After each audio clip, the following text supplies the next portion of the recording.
శ్రీగురుభ్యో నమః. హరి ఓం. శ్రీమహాగణాధిపతయే నమః. శ్రీమహాసరస్వత్యై నమః. శ్రీగురుభ్యో నమః. హరి ఓం. యకర్తా జగతాం భర్తా సంహర్తా మహసాం నిధిః ప్రణమామి తమాదిత్యం బహిరంతస్తమోపహం. 2026 సంవత్సరం మార్చి నెల 19వ తారీఖు నుండి పరాభవనామ సంవత్సరం ప్రారంభమైంది. యుగాది సంవత్సరం అంటారు. అంటే తెలుగులో సంవత్సరాది అంటారు. ఈ యుగాది ఇప్పుడు 2026 సంవత్సరం మార్చి నెల 19వ తారీఖు ఈ యుగాది ప్రారంభమైంది. ఈ యుగాది రోజున పంచాంగ శ్రవణం చేయాలి. ఈ పంచాంగ శ్రవణం మనం ఎందుకు చేయాలో వివరం తెలుసుకుందాం. పంచాంగ శ్రవణం అంటే ఏంటి, పంచాంగ శ్రవణం ఎందుకు చేయాలి, పంచాంగ శ్రవణం చేస్తే మనకు వచ్చేటువంటి ప్రయోజనం ఏమిటి, ఈ వివరాలు మొత్తం మనం ముందుగా తెలుసుకుందాం. శ్రీకళ్యాణ గుణావహం. మన ఇంట్లో ఎప్పుడు శుభం మంచి జరగాలి. రిపుహరం. శత్రువులు అనేవాళ్ళు మనకి ఇక లేకుండా ఉండాలి. ఈ సంవత్సరం మనకు ఎవరితో శత్రుత్వం ఉండకూడదు, మన మీద ఎవరికి శత్రుత్వం ఉండకూడదు. దుస్వప్న దోషాపహం. చెడు కాలాలు రాకూడదు. ఎట్లాంటి కాళ్ళు వస్తాయి? మన వాళ్ళు ఎవరో ఏ విదేశాల్లోనో ఎక్కడో ఉద్యోగం చేస్తూ ఉన్నారు. వాళ్ళు ఎప్పుడో సంవత్సరానికో 2 ఏళ్ళకో మనకు వచ్చి కనపడతారు. వాళ్ళు ఎవరో చచ్చిపోయినట్టు మనకు కళ వచ్చేస్తుంది. వాళ్ళతో మనం మాట్లాడి వాళ్ళు బాగున్నారు అని చెప్పి కనీసం వాట్సాప్లోనైనా చూసేంతవరకు నిద్ర లేచి కూర్చుంటే గాబరాయిక మామూలుగా వాళ్ళ ప్రాణం ఎట్లా పోయిందో తెలియదు, కానీ మన ప్రాణం పోయినంత బాధగా ఉంటుంది. తీరా వింటే వాళ్ళు బాగున్నారన్న తర్వాత కూడా ఎంతో హైరాణ పడతాం. అట్లాంటి చెడు కాలం రాకూడదు. దుస్వప్న దోషాపహం. గంగా స్నాన విశేష పుణ్యఫలం. గంగా స్నానం చేసిన పుణ్యం రావాలి. ఏంటంటే గంగా ఎక్కడి నుంచి వచ్చింది? మరి హిమాలయాలు కైలాసం అంటారు. హిమాలయ పర్వతం పైన కైలాసం ఉంది. కైలాసంలో పరమేశ్వరుడు ఉన్నాడు. పరమేశ్వరుడి నెత్తి మీద గంగ ఉన్నది. ఆ గంగ మన భూమి మీదకి వచ్చింది. భగీరథుడు పూజించి గంగను వదిలిపెట్టమంటే ఆయన పైనుంచి గంగని వదిలాడు. అది ఎక్కడికి వచ్చింది? హరిద్వార్ అంటారు. విష్ణుమూర్తి ఉండేటువంటి స్థలంలో భూమి మీద హరిపాదాల నుండి పదాల దగ్గర పడది. ఆ హరిపాదాలతో ఈశ్వరుడు నెత్తి మీద ఉన్నటువంటి గంగ, హరి యొక్క పాదాలను తడిసినటువంటి గంగ మనం తాగినా, మనం స్నానం చేసినా, మన పెద్దలకి పిండ ప్రదానం చేసినా, మనం ఎటువంటి మహాపాపాలు చేసినా, మన వంశంలో వాళ్ళు ఎటువంటి మహాపాపాలు చేసినా, ఇవన్నీ కూడా గంగ స్నానం చేసినా, ఆ గంగ తీర్థం పుచ్చుకున్నా మనకు అన్ని పాపాలు పోతాయి. గంగా స్నాన విశేష పుణ్య ఫలదం. గంగా స్నానం చేసిన విశేషమైన పుణ్యం వస్తుందేంటి? ఉగాది పంచాంగ శ్రవణం చేస్తే. గంగా స్నాన విశేష పుణ్య ఫలదం. గోదాన తుల్యం రుణాం. దూడతో కూడిన గోవుని దానం ఇస్తే విశేషమైన పుణ్యం వస్తుంది. గోదాన తుల్యం రుణాం. ఆయుష్ పెరుగుతుంది. ఆయుర్వృద్ధిగా ఉత్తమం. ఆయుష్ బాగా పెరుగుతుంది. ఆయుష్ పెరగడమే కాదు, మన వంశవృద్ధి కలుగుతుంది. ఆయుర్వృద్ధితముత్తమం. సంతాన సంపత్కరం. మన సంతానం మంచివాడుగా ఉండి మంచి పనులు చేసి గొప్పవాడై మంచి కీర్తన తెస్తారు. సంతాన సంపత్పదం. నానాశాస్త్ర సుసాధనం. ఇదంతా కూడా ఈ పంచాంగ శ్రవణం.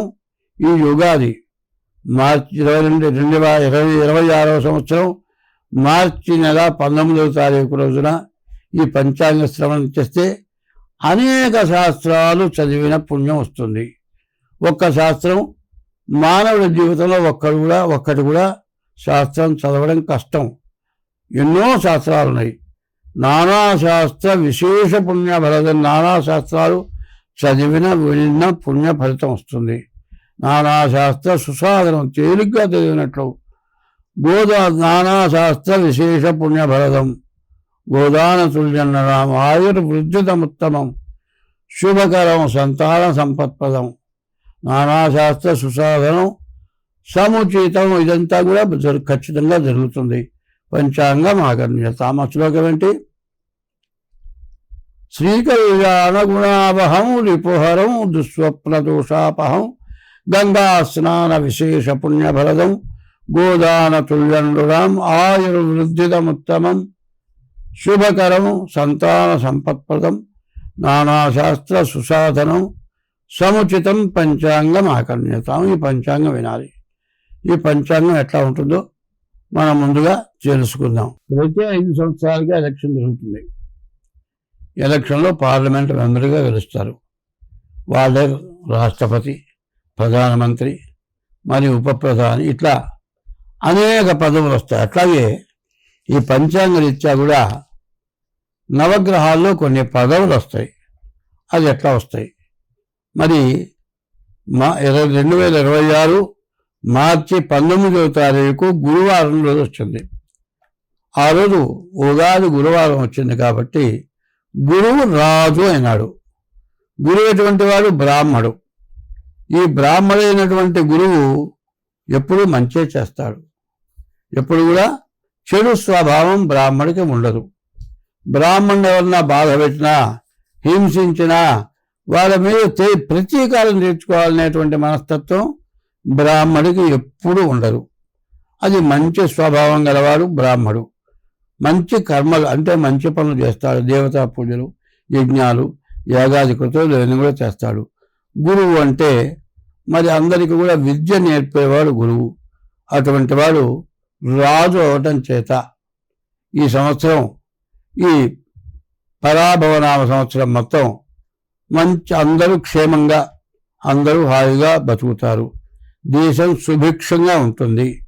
మరి ప్రజలంతా కూడా మంచిగా బ్రతకగలుగుతారు.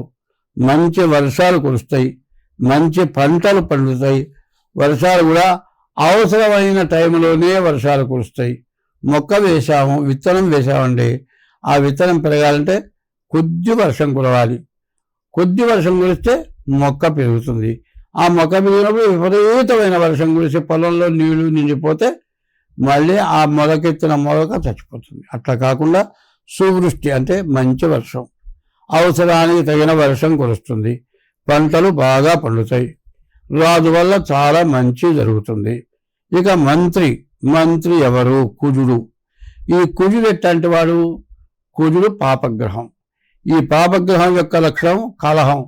ఇప్పుడు కూడా పాపం చేసేవాళ్ళు ఎప్పుడు కూడా ప్రతి వాళ్ళతో కూడా శత్రుత్వం పెంచుకోవటం, తగాదాలు పెట్టుకోవటం, కొట్లాటకు దిగటం, మరి అవతల వాళ్ళు తప్పు లేకపోయినా వాళ్ళ మీద తప్పు చూపించడం, గొడవలు చేయటం, ఇంతా కూడా మరి పాపం చేసేవాళ్ళ లక్షణం. పాపగ్రహం కుజుడవటం చేత యుద్ధ భయం, చోరాగ్ని భయం, దొంగల భయం, యుద్ధ భయం, అగ్ని తగలబడిపోయే భయం, తర్వాత అగ్ని దొంగల భయం, ఇవన్నీ కూడా ఉంటాయి. మధ్య మరి వర్షాలు కురుస్తూ ఉంటాయి. ధాన్యాలు బాగా పండుతాయి. ఈ ధాన్యాలకు కూడా ఎర్రటి ధాన్యం, ఎండు మిరపకాయలు, మరి తరువాత ఎర్రటి వస్తువులు, కందులు, ఇట్లాంటివన్నీ కూడా పెసలు, అంటే ఈ ధాన్యాలు నవధాన్యాలు అంటారు. ఈ నవధాన్యాలు ఏంటి? గోధుమలు, బియ్యం, కందులు, పెసలు, మరి శనగలు, మరి ఉలవలు, అలచందలు, మరి నువ్వులు, మరి మినుములు, ఇటువంటివన్నీ కూడా బాగా పండుతాయి. కానీ రస వస్తువులు అంటే నిమ్మకాయ, మామిడికాయ, ఇట్లాంటి రసం, బత్తాయి, ఇట్లాంటివి కూడా పండుతాయి బాగా. అన్నీ కూడా ధరలు బాగా పెరుగుతాయి. కుజుడు మంత్రి అవటం చేత ఇటువంటి సమస్యలన్నీ కూడా వస్తాయి. సేనాధిపతి చిత్రుడు. ఈ సేనాధిపతి కూడా బ్రాహ్మడు, మంచివాడు, మంచి లక్షణాలు ఉంటాయి. ఈ ధాన్యాధిపతి చంద్రుడు అవటం చేత బియ్యం బాగా పండుతాయి, వెండి బాగా పండుతుంది, భూమిలో వెండి దొరుకుతుంది, పెట్రోల్ బాగా దొరుకుతుంది, వెన్న, పాలు, నెయ్యి, పంచదార, మరి నూలు, వస్త్రాలు, బియ్యం ఇవన్నీ కూడా బాగా దొరుకుతాయి. బాగా రేట్లు కూడా పెరుగుతాయి. సస్యానుకూల ఇవన్నీ కూడా జరుగుతుంది. 4వ వాడెవరు? సస్యాధిపతి శుక్రుడు. ఈ సస్యాధిపతి శుక్రుడు ఇవ్వటం చేత శుక్రుడు వల్ల మంచి ధాన్యాలను కూడా బాగా పండుతాయి. అలచందలు, బొబ్బర్లు అంటారు, ఇవి బాగా పండుతాయి. తెల్లటి ధాన్యం కూడా బాగా పండుతాయి.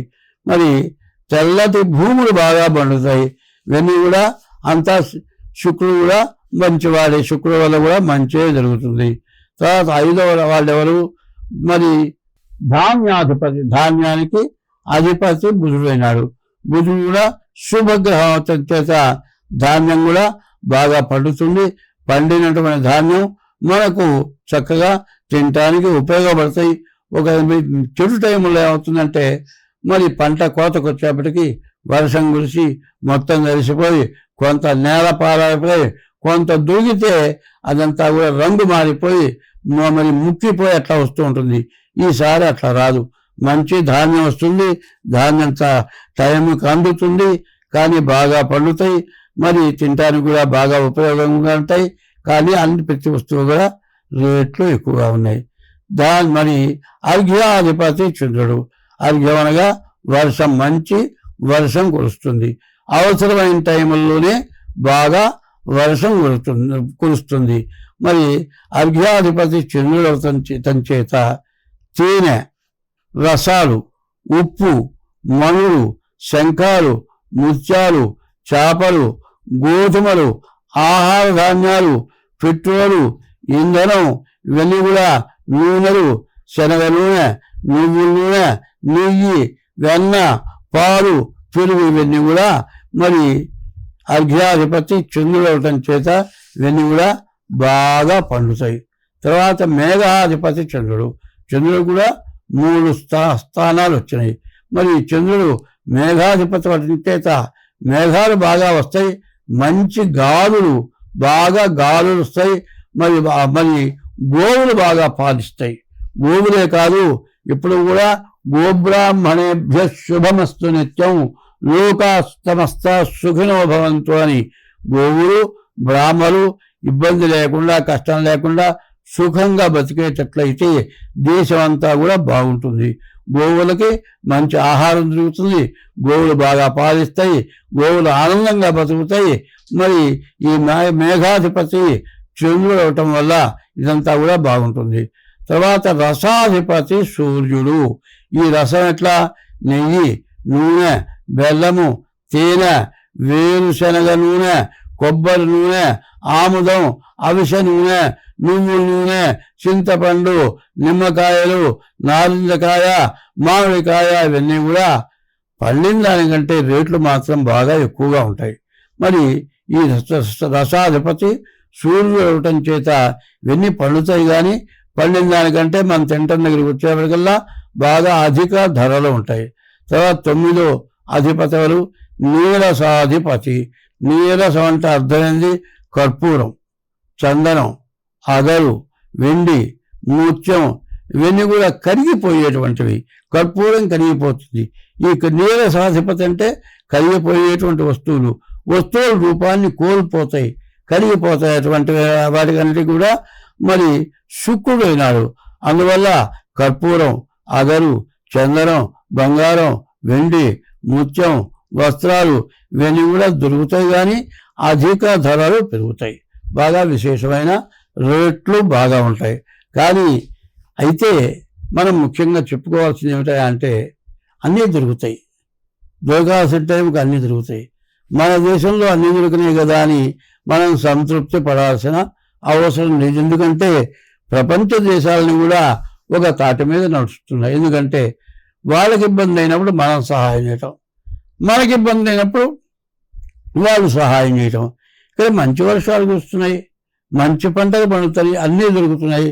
ఎక్కడన్నా పంటలు లేక తినటానికి తిండి లేనటువంటి దేశాలకి మన దేశం నుంచి వాళ్ళకి సప్లై చేయటం చేత ప్రతి వస్తువు కూడా ధరలు బాగా ఎక్కువగా పెరగటం మాత్రం ఉంటుంది. తర్వాత చోర అగ్ని భయం, మరి తగలబడిపోవడం, దొంగల భయం, మరి యుద్ధ భయం, ఇవన్నీ కూడా ఉంటాయి. ఈ యుద్ధ భయం ఇవన్నీ ఉండటం చేత, దొంగల పడటం చేత, తగలబడటం చేత ప్రతి వస్తువు కూడా దొరకటం చాలా కష్టంగా ఉంటుంది. ఇంట్లో పెట్టుకున్న వస్తువులు ఉన్నాయండి, మరి తగలబడిపోయింది, పక్క సగం మన ఇంట్లో తగిలితే మన బియ్యం పాడైపోతాయి, వస్తువులు పాడైపోతాయి, గుడ్డలు కాలిపోతాయి. ఇటువంటి వాటి వల్ల కొన్ని నష్టాలు బాగా ఎక్కువగా ఉన్నాయి. చెప్పాలి అంటే పాపగ్రహాల యొక్క పరిపాలన ఎక్కువగా ఉండటం చేత దుర్మార్గుల అధికారాలు ఎక్కువగా ఉంటాయి.